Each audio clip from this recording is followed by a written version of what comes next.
Well guys, demak Headway Beginner kitobimizda 4-chi mavzusini tushuntirishni boshlayman. 4-chi mavzumiz Family and Friends, oila va do'stlar mavzusi. Boshiga mana shunaqa qilib chiqinglar, bizada family tree degan narsa berilgan. Family tree degani bu o'zbek tilida shajara degan so'zga to'g'ri keladi. Ya'ni oila a'zolarini bir-biriga bog'liqligi, misol uchun ota-ona, ulardan keyin ularning farzandlari bo'ladi, to'g'rimi? Keyin farzandlari o'shanaqa bir-biriga ulab chiqilishi family tree deydi ingliz tilida. Misol uchun mana bu Pablo bilan Gina bular er-xotin. Pablo eri, Gina xotini. Ya'ni Pablo otasi oilani, Gina onasi. Ularning farzandlari bor. Demak, Bruno o'g'li, Nina qizi.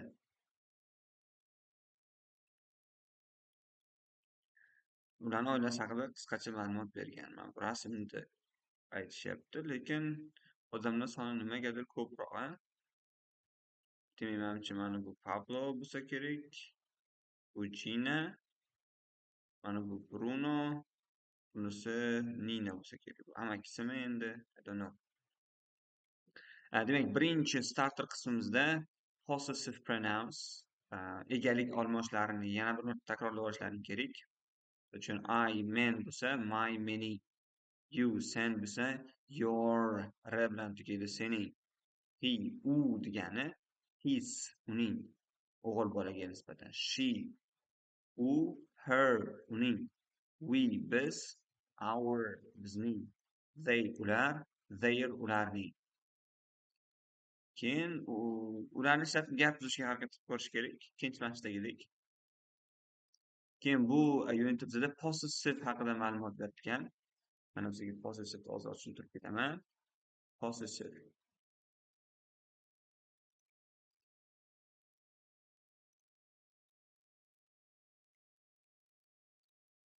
Possessive nima u possessive? Possessive degani bu egalik degan so'zi ingliz tilida. Biz possessive case degan narsani ko'ramiz. Egalik belgisi. Endi qisqasi o'zbek tilidagi ning degan qo'shimchani ko'ramiz. Faqat e'tibor beringlar, bu ning qo'shimchamiz otlarga qo'shiladi. Ot, kim, nima so'rovga javob bo'ladigan so'zlarimiz bor-ku, odam, narsalar, joylar, o'shalarga qo'shamiz. Mening, sening, uning so'zlarini aralashtirib yubormanglar. Ular o'zi alohida so'z. Ularni yodlab olish kerak, lekin hozir biz sizlar bilan ko'radigan narsamiz otlarga qo'shiladi. Demak, agar birlik otlarga biza ning qo'shimchasini qo'shmoqchi bo'lsak ingliz tilida, unda o'sha nounga apostrophe s qo'shamiz. Apostrophe degan tutuq belgisi. Apostrophe s qo'shishimiz kerak. Undan keyin keyingi noun kelaveradi, tegishli bo'lgan narsa. Misol uchun Azizning kitobi desam, Aziz's book.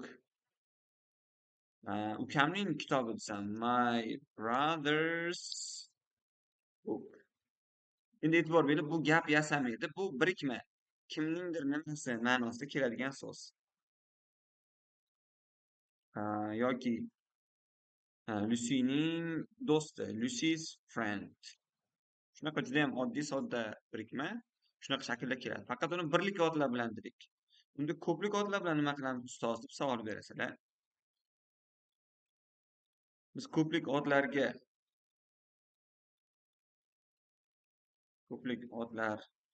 ning qo'shimchasini qo'shmoqchi bo'lsak, qanaqa bo'ladi? Endi u ko'plik qanaqa yasaladi ingliz tilida?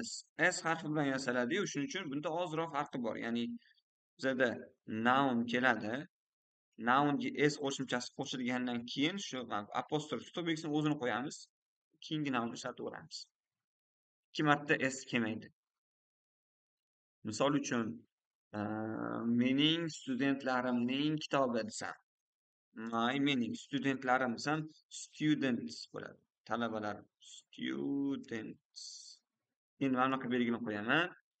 Kitoblari bo'ladi. Endi to'g'rimi? Bitta kitob bo'lmaydi-ku. My students books. Speakingda bilinmaydi, lekin writingda, ya'ni yozganimizda qo'yib ketishimiz shart. Gapirganimizda endi students bir xil. Ularning sumkalari. Girls bags. Misol uchun yana nima deyishim mumkin? Ularning do'stlarining mashinasi deylik. Ularning faqat qaranglar, mana bunaqa qilmayman. Ular nima degan? They degan so'zni ishlatmaydilar. Ularning degan tayyor so'zimiz bor. Their degani. Their ularning do'stlari. Friends. Mana. Mashinasi car. Hammasi bitta mashina sotib olgan bo'lishi mumkin. Pul yo'q, bunda bitta bo'lishi ham mumkin. Alohida bo'lsa cars deb alohida qo'yamiz. Agar hammasi alohida mashinasi bo'lsa cars, bitta mashina bo'lsa car. Keyin bular gaplarni ichida keladi. Misol uchun Azizning kitobi yangi desam, demak ketdi. Aziz's book is new deyman.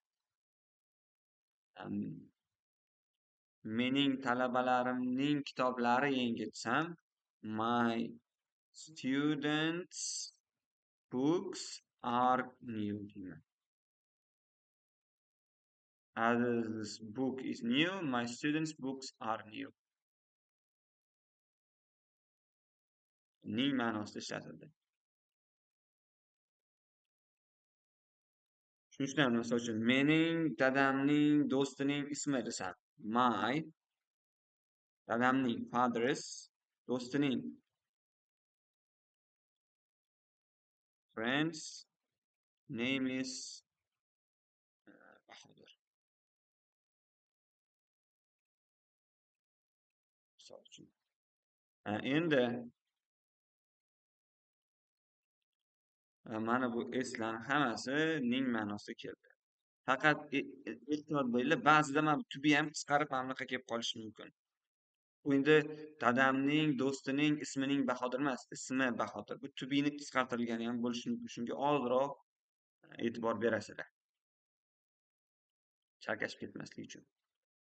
Bizda Ian McCall degan odam haqida ma'lumot berilgan. Uni ma'lumotini o'qib tarjima qilasizlar. Nimaga yozmayapti?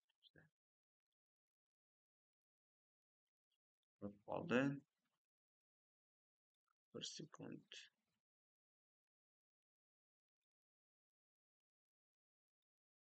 Yopishimiz kerak deb buni qaytib ochamiz.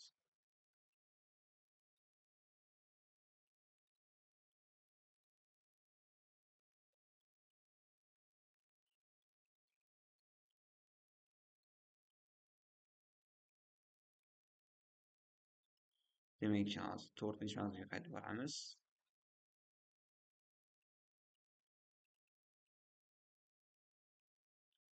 Qayerda to'xtadim? McCallda mana. Bu Ian McCall degan odam va uni oilasi haqida tanishasizlar. Tarjima qilinglar har bitta narsani. Apostrof s'ga e'tibor beringlar. Mana qaranglar, hisdagi izimiz bu ning emas. Bu tubini qisqartirilgan. Lekin mana bu yerda Ian School deb qo'yibdi. Endi bunda Ianning maktabi ma'nosida kelgan. Shuni farqiga boringlar bir-biridan. Uni tarjima qilgandan keyin ikkinchi mashqqa javob berasizlar. Ikkinchi mashqda o'sha tekst ma'lumoti bo'yicha savol tuzilgan. Tekstga qarab turib savol bergan. Ian uylanganmi? Albatta uylangan. Chunki mana farzandlari ham bor. Uni uyi qayerda degan. Shu uyi qayerdaligini tekstdan yozasizlar-da, oxirida ham eshitib tekshirib olsanglar bo'ladi. Uchinchi mashqimizda who are they? Who kim? They ular. Ular kim degan? Bizda oila a'zolari berilgan. Mother, ona, daughter, his, sister, singil, opa, wife, rafiqa, turmush o'rtoq, xotin, father, dada, son, o'g'il farzand, brother, aka yoki uka, husband, turmush o'rtog'i, parents, ota-ona, children, farzandlar. Birinchi qizillar hammasi ayol kishilarga tegishli, ikkinchisi erkak kishilar jinsiga mansub va oxirgisi ikki kishiliklar bular. Qani yodlab olish kerak, o'qilishini ham, yozilishini ham, tarjimasini ham. 4-mashqda demak, bizga family tree chiqib berdi. Ian, Jenny, Michael, Becky ularning oilalari haqida mana er-xotin turibdi, ularning farzandlari Michael va Becky. Shu tarafga qarab turib, aqlimizni ozgina ishlatib, mana eshitmasdan qilinglar birinchi iltimos. Eshitmasdan turib, mana bular kimni kimgaligini topishimiz kerak. Jen, Ian, kimi bo'ladi? Wife, rafiqasi bo'ladi. Ian Jenny'ni kimi bo'ladi? Mana Ian Jenny'ni eri bo'ladi. Demak, Ian is Jenny's husband deb turib moslashtirib chiqamiz so'zlarni. Keyin eshitib tekshirib olasizlar. 5 shart emas, bu speaking bir-birlaringga savol javob qilishlaring kerak. 6ni lekin qilishimiz kerak. Eshitasizlarda kim gapirayotganini topasizlar. Jenny gapirdimi, Beckymi, Ianmi, ular ma'lumot beradi. Kimligini topasizlar ismini. Keyingi mashqimiz An Australian Family, avstraliyalik oila haqida ma'lumot berilgan. Bizada Darren Marinos, Sidneylik Darren Marinos degan odamni oilasi haqida ma'lumot berilgan. Demak, Darrenning singlisi, onasi va otasi haqida ma'lumot bor. Mana bu Darren degan bolani o'zi o'tiribdi. Siz eshitgan holatda to'ldirib chiqasizlar ularning yoshini, kasbini, ismini. Ikkinchi mashq ham o'sha mashqdan olingan. To'ldirasizlar. Bu yerda nima yozishimiz mumkin? Uning kimini ismi Elizabeth degan qanaqa so'z qo'ysam men bu savolga he is a chef deb javob beraman. Ya'ni uning dadasining kasbi nima, misol uchun. Shunaqa. Keyin 3-mashq bu darsda qilinadigan mashq. O'zlaringning oilalaringdan bir kishining ismini yozishlaring kerak bo'ladi. Sizlarning sheriklaring so'raydi u kimligini. Misol uchun Nigora deb yozsangiz, who is Nigora? Kim Nigora deydi. She is my sister. U meni singlim. Keyin how old is she? U necha yoshda? She is 20. U 20 yoshda. What's her job? Uni kasbi nima? She is a student. U talaba deb turib javob berishi mumkin. Mana shunaqa savol javob qilishlaring kerak. 4-mashqimiz mening, sening, uning, bizning so'zlarini mana bu yerga ma'nosiga qarab moslashtirib chiqasizlar. Eshitib tekshirib olsak bo'ladi. Video kelgan bizada Anthony Followill degan bola o'zini oilasi, yoqtirgan qizi haqidagi ma'lumotlar berilgan video bor. Videoni ko'rish, tarjima qilish, tushunish kerak. O'tilgan mavzuni takrorlashga juda ham yordam beradi. Keyingi qismimizda o'zi present simple to do ga o'tilish boshlanadi. Demak, present simple to do ga to'liq o'tmasdan turib, ya'ni bunda asosan tarjima bilan mashqlarga e'tibor beringlar va fe'llarning qo'llanilishiga e'tibor beringlar. Nimaga deganda, chunki kitobimizda 5-mavzusida to do mavzusi tushuntirilgan formulalar bilan to'liq bo'lgandan keyin albatta 5 videosini ko'rsanglar yana ham mustahkamroq tushunasizlar to do'ni nimaligini. Ya'ni bizda asosan 4 ta fe'l berilgan, common verbs deb qo'yibdi, keng tarqalgan. Have, has. Have, has bu egalik qilmoq degani. Misol uchun I have a car desam, mani mashinam bor degan. You have a car, sani mashinang bor degan. Endi he, she, it so'zlari bilan have emas, has ishlatiladi. He has a car deyman, uni mashinasi bor. She has a car, uni mashinasi bor. He has a car endi mantiq to'g'ri kelmaydi. U narsalarda mashina bo'lmaydi, ko'pincha o'yinchoq desa misol uchun. Biz bilan we have a car. Bizani mashinamiz bor. Ular desak, nima degan endi they bilan ham have a car bo'lib keladi. E'tibor beradiganimiz ham he, she, it. Nima ishlatildi? Has ishlatildi. Qolganda have. Egalik qilmoq, menda bor, unda bor degan so'zimiz bu. Tarjimada shu so'zlarga e'tibor berasiz. Love yaxshi ko'rmoq degani, like yoqtirmoq, work ishlamoq degani.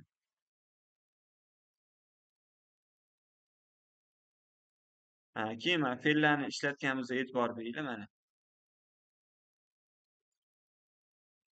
Subjektimizga bog'liq bo'ladi fe'lni qanaqa shaklda kelishi. Mana like so'zi bo'lsa, I bilan like keldi, lekin he bo'lsa likes. Bu xuddi boyaga o'xshaydi. Qaranglar, bizada bitta farqi bor mana. I, you, we, they so'zlari bilan fe'lni o'zini ishlatamiz verbda. Misol uchun yoqtirmoq nima degani? Like, sevmoq, love, ishlamoq, work so'zi bo'lsa o'zi keladi. Lekin Pastga tushirdik shuni. He, she, it uh, so'zlaridan keyin s qo'shishimiz kerak mana. Like, loves, works deyishimiz kerak. Xo'p, nimaga unaqa desanglar, o'zi shunaqa ingliz tilida bizani subjektimiz, egamiz he, she, it bo'lib qolsa, fe'lga s qo'shib olishimiz kerak. Keyingi mavzularda yanayam yaxshiroq tushunasizlar buni. Farqi bor. Misol uchun, biz biz kitobni yaxshi ko'ramiz deylik. We love books desak, we love deylik. Lekin u he loves books deyishim kerak bo'ladi. He bo'lganim uchun s qo'shdim. Bu ko'plik emas, shunchaki fe'lga s qo'shishimiz kerak. He kelganda deb yodlab qolasizlar hozircha. Demak, nima qilasizlar? Tarjima, albatta hozir bizda tarjima muhim. Bizada futbolstar David Beckham va uni oilasi haqida ma'lumot berilgan. Beckhamlar oilasini yaxshilab tarjima qilib, kimligini, nimalar qilishini tarjima qilib tushunib olasizlar. Tushunganlaringdan keyin mana savollar berilgan mana bu tarafda. Savollarga javob berasizlar. Eshitib qilsanglar ham bo'laveradi buni. Lekin tarjima qilmasdan qilmanglar. Ya'ni bu tekstni ham tarjima qilinglar. Eshitgan gaplaringni ham tarjima qilinglar. Chunki tushunish birinchi o'rinda bizning uchun. Keyingi qism speaking qismi buni darsda qilinadi, lekin o'zlaring ham xohlasanglar oila a'zolaringni xuddi mana bu Beckhamning oilasi tasvirlangandek tasvirlab bersanglar bo'ladi. Bizning uyimiz bor, misol uchun Toshkent shahrida meni ikkita akam, ikkita singlim bor. Akam maktabga boradi, akam ishlaydi, ikkinchi akam universitetga boradi, opam kollejga boradi, singlim maktabga boradi deb tasvirlab bersanglar bo'ladi. Keyingi mashqimizda fe'llarni qo'yib chiqasizlar ma'nosiga qarab. Hamma fe'l emas ekan, to be yoki have has. To be tasvirlashda ishlatiladi, have has nimadir borligini ifodalaydi deganlik. Kitobi bor, nimasidir bor degani. Have ko'plik bilan, I, you, we, they bilan, has birlik bilan, he, she, it bilan ishlatiladi. Uchinchi mashqda ham boyagi fe'llarimizni qo'yib chiqasizlar. Yana bitta narsa, mana bu he, she, it qo'ydik-ku. Endi mana bunaqa kelib qolsa nima qilaman desanglar. Friends deylik. Nima degani? Do'stlar.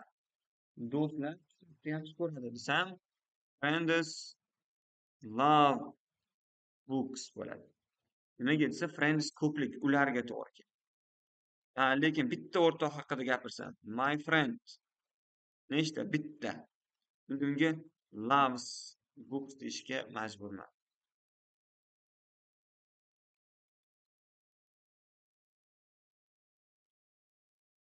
My friend loves book. Bitta ot kelib qolsa ham fe'lga s qo'shasizlar. Ism kelganda ham mana shunaqa qo'yardim. Misol uchun Aziz deb yozsam, Aziz he ga to'g'ri keladi. Shuning uchun Aziz loves bo'lishi kerak. Buni berganim sababi, mana bu mashqimizda ham xuddi shunaqa e'tibor berasizlar qo'yishdim. Misol uchun my dad bir kishimi he ga to'g'ri keladi. Shuning uchun works qo'yish kerak bu yerda. V bo'lsa s shart emas. Eshitib keyin to'g'rilab olasizlar. 4-mashqda ikkita gap berilgan, to'g'risini belgilaysizlar va nimaga sizlar uni to'g'ri deb hisobladinglar, ikkinchisini noto'g'ri deb hisobladinglar, o'shanga asos bo'lishi kerak. Asos bo'lmasa tushunmagansizlar, uni albatta ustozdan so'rash shart. Misol uchun birinchisida nimaga bir to'g'ri bo'ldi, ikki noto'g'ri? Chunki mana sening qizingning ismi nima demoqchiyman? Ning ma'nosi uchun apostrof s qo'yilishi kerak. Buni qo'shmagan. Sening qizing ism bo'lib qolgan. Qizingning so'zi bo'lmagan. Shuning uchun birinchisi to'g'ri. Ikki noto'g'ri. Keyin e-pal degan so'zimiz bor. E-pal bu internetda tanishgan do'stimiz bo'ladi. Kimlardir internetda tanishib do'st bo'lib qolsangiz, o'sha e-pal yoki pen friend degan so'zlar bor ingliz tilida. Melisa degan qiz haqida eshitasizlar. Tushunishga harakat qilinglar. Keyin 3-mashq audio. Listeningmi deb bu bizada? Listening emas ekan. Uzr, bu mana bu tekst ekan. Bu tarafda tekst berilgan bizada, mana Melisa haqida. o'qib tarjima qilamiz. Mana bu Melisa degan qiz, Lisa ham deb atashadi. Mana uni hayotiga tegishli degan yuzada videolar berilgan. Videolar, uzr, rasmlar berilgan, fotolarni ko'rib chiqasizlar. Ularni moslashtirishlaring kerak adashmasam. Yo'q, kimligini aytishlari kerak degan. Va bizda tekstlar berilgan. Mana bu tekst qaysi rasmga mos keladi, o'shani qo'yishga harakat qilib ko'ringlar. Tekstni tarjima qilishda men yana bir marta qayta takrorlayapman. Bittalab yangi so'z topiladi va o'zlaring tarjima qilib chiqinglar. Internetdan foydalanmasdan. Lug'atdan foydalanish mumkin. Ya'ni bitta ikkita so'z tarjimasini topishingiz mumkin. Lekin butun boshli gapni tarjima qilish uchun, butun boshli tekstni tarjima qilish uchun ishlatmanglar internetda. Bu sizlarni tarjima qilish qobiliyatlaringni o'ldiradi. Uni o'qib bo'lgandan keyin 3-mashqdagi savollarga javob berasizlar. Mana Liza qaysi ma'lumotlar to'g'ri? U Fanny, u resepsiyonist bo'lib ishlaydi 22 yoshda. Keyin Lizani nimasi bor? Singlisi bormi? Ikkita opa-singlisi bormi? Akasi bormi? Yoki uni yoqtirgan yigiti bormi? Have a lot of fun degan u ko'p maza qiladimi? Gaplarni moslashtirib chiqishlaring kerak. Mehmet, Ari tekstdagi gaplar bo'yicha odamlarning ismi berilgan. Sizlar ularga tegishli ma'lumotlarni belgilab chiqishlaring kerak. Tushunib albatta. Keyingisi audio. Listen to the people. Who are they? Audioni eshitasizlarda kim gapirganini topishimiz kerak o'sha odamlarni. O'shani yozib chiqasizlar. Va keyingi qismimiz write about a friend of yours. O'zlaringni eng yaxshi do'stlaringni tasvirlab beringlar. U kim? Oilasi qanaqa? Kimi bor? Akasi, opasi bo'lsa, ular kim bo'lib ishlaydi? Ota-onasi kim bo'lib ishlaydi? Ular nimani yaxshi ko'radi? Qayerda ishlaydi? Tepadagi bugungi o'rgangan so'zlarimizdan foydalan. U nimani yoqtiradi? Nimani sevadi? O'shalarni yozib, unda nimalar bor? Tasvirlab berishlaring kerak bo'ladi. Keyingi qismimiz alfabet. Alfabet degani bu alifbo. Buni yodlash shart. Chunki ingliz tilida so'z harflarning yozilishi va o'qilishi boshqacha. Harflarning har bittasini o'qilishini yodlab chiqasizlar. YouTube'da yozsanglar ham zo'r qo'shiq shaklidagilari bor. Bemalol o'shani eshitib yodlashga harakat qilish kerak. Ich harfi degan harflarga e'tibor bering. Masalan, mana bu G harfi o'zbek tilidagi, ingliz tilida G deb o'qiladi. Mana bu J harfimiz J deb o'qiladi. Shunaqa daftarga qiynalganlaringni maslahatim yozib olinglar. Chunki C bilan mana S harfimizni farqi bor. Mana bu R deb o'qiladi. Ko'pchilik R deb o'qiydi, o'zbeklar noto'g'ri o'qiydi. Keyin bizda spelling degan so'z bor. Mana how do you spell? Qanaqa qilib talaffuz qilasan degani. Buni qachon ishlatamiz? Misol uchun men chet ellik odam bilan gaplashib qolsam, biz bir-birimiz ismimizni tushunmasligimiz mumkin. U mendan so'raydi. What's your name deydi. Sani isming nima deydi? Yo'q. Sening isming nima deb aytaman? My name is Shahboz deyman. Misol uchun u chet davlatdan bo'lsa, u yerda Shahboz degan ism bo'lmasligi mumkin. Amerikalikmi, Yevropalikmi? Keyin aytadi u. How do you spell it? How do you spell it? Uni spell degan harflab aytish degani. Ismingni qanaqa qilib harflab aytasan deydi. Bu hujjatlarda ham kerak bo'ladi. Ya'ni hujjatda ismni yozmoqchi bo'lsa ham how do you spell it? Harflab ayt deydi. Keyin men nima deyman? S H A H B O Z deb aytaman. Demak, bu ismimizni harflab aytish degani. Spell qilishimiz. Shunaqa spell qilib aytaman. Shuning uchun bizga alfabet kerak. Uni alifbo tartibida aytamiz. O'zbekchasiga sh, a, x deb aytmayman, unaqa aytmaydi. Alifboni yodlab, o'zlaringiz ismlaringni birinchi spell qilishni o'rganinglar. Va mana bizda ismlarni spell qilib beradi. O'shalarni eshitib, yozib chiqinglar bittalab. Keyin davlatlar berilgan. Davlatlarni ham ismini, harflarini to'g'rilab aytasizlar. Keyin ikkita uchta so'zlarni, har xil so'zlarni ham spellini mashq qilib ko'rsanglar bo'ladi. Masalan, how do you spell people degan. People so'zini qanaqa turib spell qilasan? P E O P L E misol uchun. Shunaqa chiqishimiz kerak bo'ladi. Keyin men bilan o'qilishini ham eshitinglar. Bu mashhur qisqartma so'zlar ingliz tilidagi. Everyday English qismida, har kunlik ingliz tili qismida bizda on the phone, telefondagi suhbatlar berilgan. Ularni eshitib, tarjima qilib tushunish kerak. Look at the business cards. Ikkita business cardga qara. Ular nima uchun bizada business cardlar berilgan. Mana birinchi business card. Emiliano Zapata Street deb yozib qo'yibdi. Bu Hotel Amira degan mehmonxonani business karti.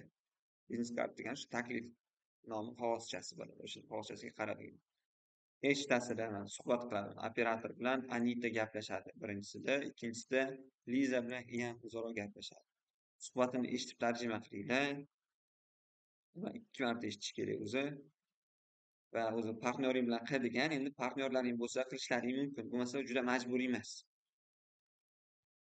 Keyin men faqat ikkinchi conversationda eshitganda Liza bilan Ian'da savollarga javob berib ko'ringlar. What's the name of the hotel?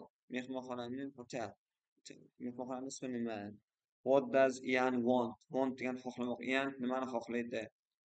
Is there a free room? Bo'sh xona bormi? What's Ian's address? Ian'ning adresi qanaqa? Shu savollarga javob berib ko'ring. Keyin email address degan masala ham bor bizda. Email adreslarni o'qilishida ozgina farqlar bor bizda. Mana o'qishni ko'rsating. Ya'ni men elektron raqamimni aytsam sizlarga, misol uchun bunaqa elektron raqamim bor meni.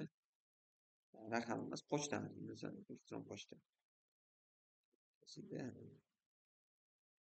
Qanaqa o'qish kerak desa qaranglar.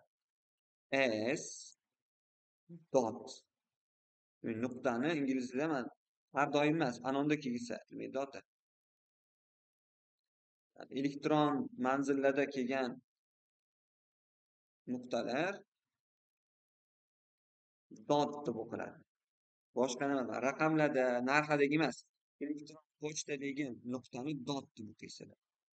Keyingisi mana kichikcha belgisi deymiz-ku biza, elektron belgi. Uni at deb o'qiydi. Ya'ni eshiting mana. S dot B dot Amirov at gmail.com. Chunki emaillarni ham eshitib tushunish va ayta olishga harakat qilish kerak. Come, co degan so'zlar ishlatiladi chet tilda. 7 ta emaillarni eshitib yozishga harakat qilasizlar.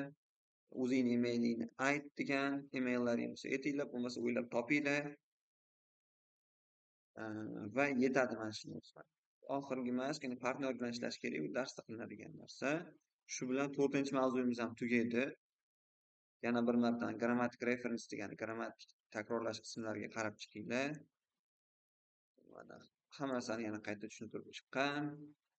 Bilani ishlatish, apostrof ishlatilishi mana. Like, love, likes, loves, works, have, has, hammasi bor.